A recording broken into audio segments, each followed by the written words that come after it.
O que escoitan aquí hoxe na Escola de Altos Estudios Musicais de Galicia é precisamente o fruto do traballo de varios fines de semana deste mes.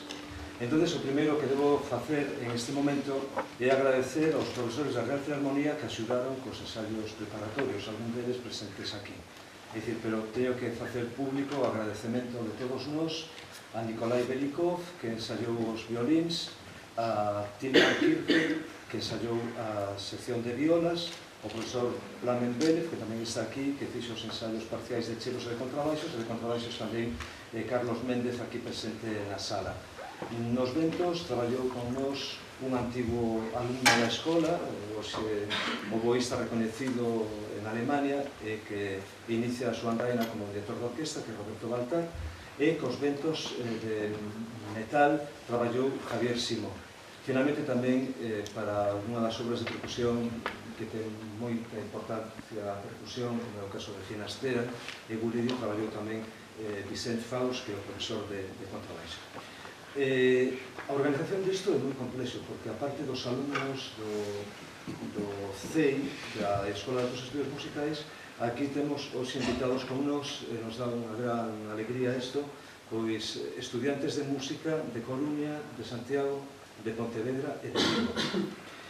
Si aproveito tamén para decir que o traballo de organización ímprobo que supón todo isto, o aloxamento da xente, non sería posible sin a axuda de Enrique Meyer, o jefe de estudios da nosa escola. Entonces, todo o mérito non é dos que estamos aquí diante expostos, é dicir, o que nos corresponda, pois benvido sexa, pero hai moita xente que está traballando para que isto se poida facer e non está a vista e non recibe o aplauso directo. Por iso, a todos ustedes...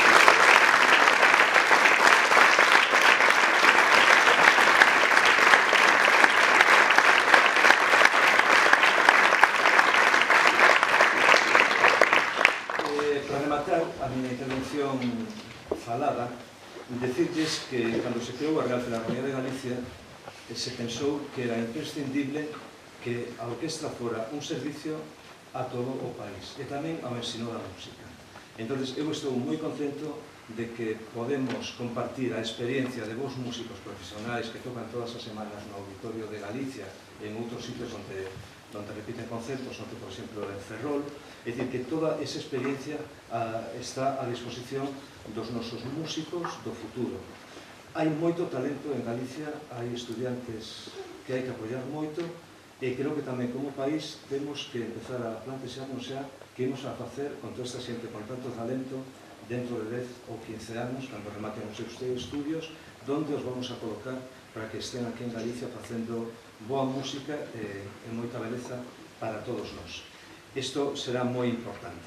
Dos compositores da segunda parte, decirles que o compositor vasco Jesús Guridi, por contarles unha anécdota, foi o organista encargado de facer o concerto de inauguración do órgano da Catedral de Santiago alá polos anos 40, despois de que se electrificara o órgano.